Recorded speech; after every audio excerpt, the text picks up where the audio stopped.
Petit Jornal. Inteligência e irreverência em doses diárias.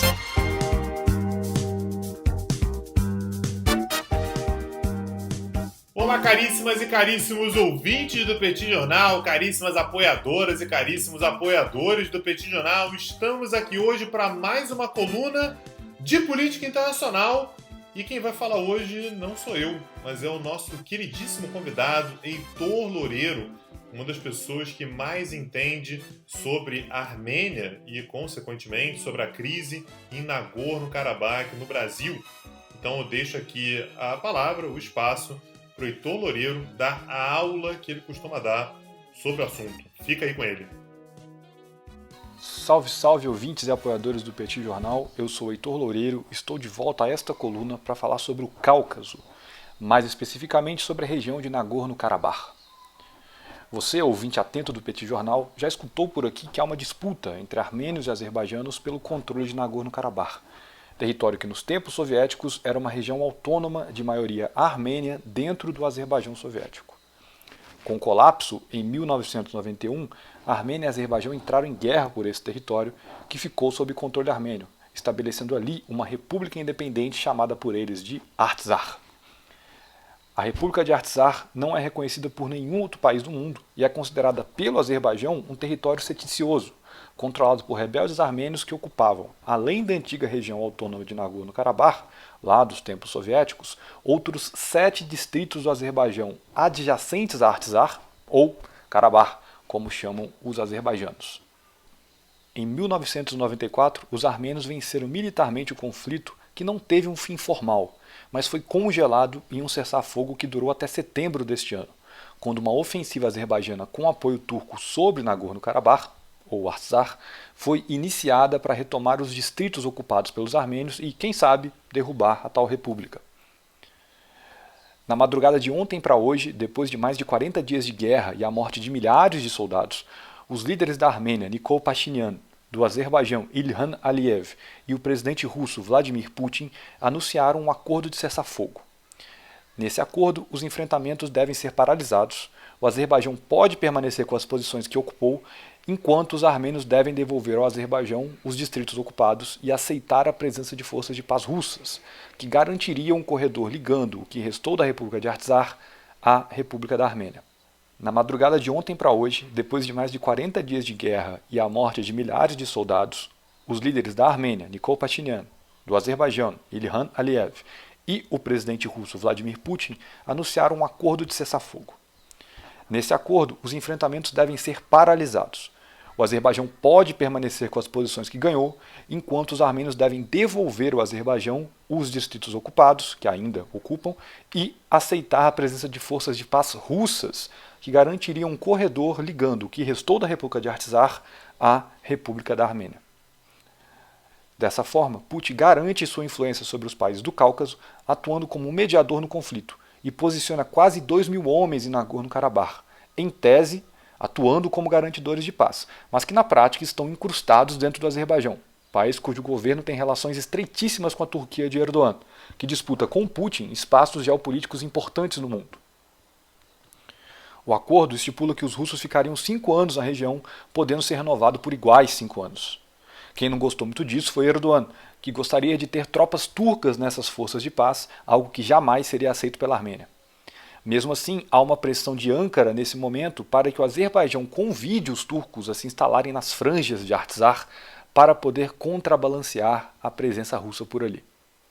No fim, o grande vencedor é Ilham Aliyev, presidente do Azerbaijão há 17 anos, desde que seu pai, Heydar Aliyev, morreu, após ocupar o cargo por 10 anos. Aliyev conseguiu tomar militarmente territórios que os armênios controlavam e viviam já há 30 anos, e assim ganhou força política junto ao seu povo, em um momento que ele vinha sendo questionado por alguns opositores.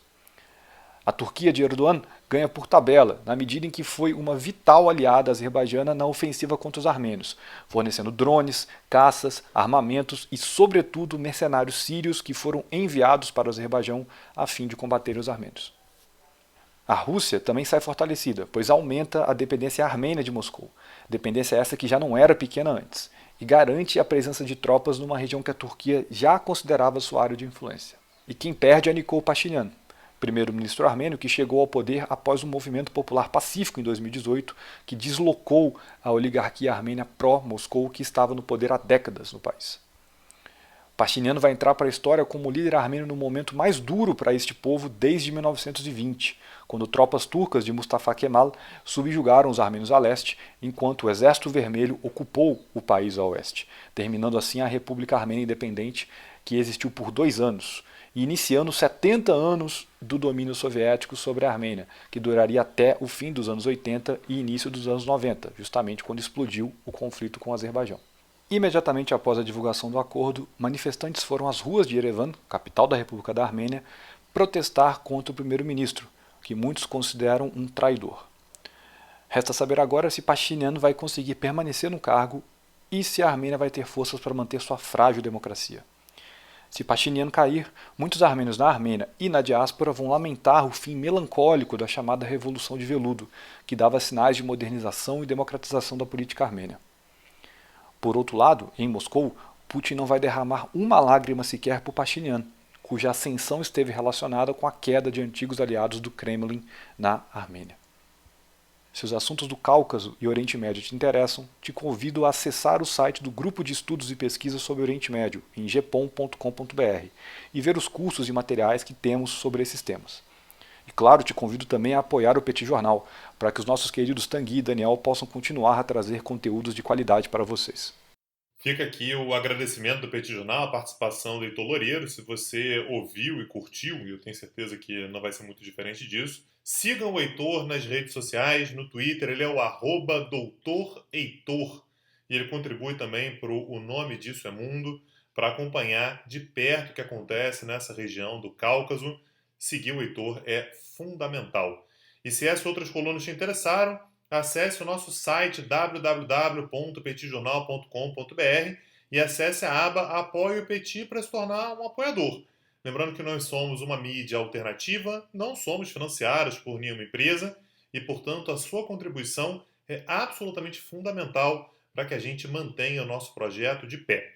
E eu aproveito para lembrar que o Petit Jornal agora está promovendo alguns cursos e o próximo certamente vai te interessar bastante, cujo tema é Oriente Médio hoje, política, economia e cultura, em que a gente vai falar, ao longo de 4 aulas, sobre 4 países dessa região e os seus temas mais contemporâneos. Serão eles Líbano, Arábia Saudita, Irã e Israel, em que a gente vai encontrar um espaço para falar também sobre como se encontra o conflito entre Israel e Palestina hoje. A página com mais informações e com o link de matrícula está na descrição desse episódio. Meu nome é Tanguy Bagdadi e eu falo para o Petit Jornal. Petit Jornal. Inteligência e irreverência em doses diárias. Agora, o Petit Jornal está na web www.petitjornal.com.br.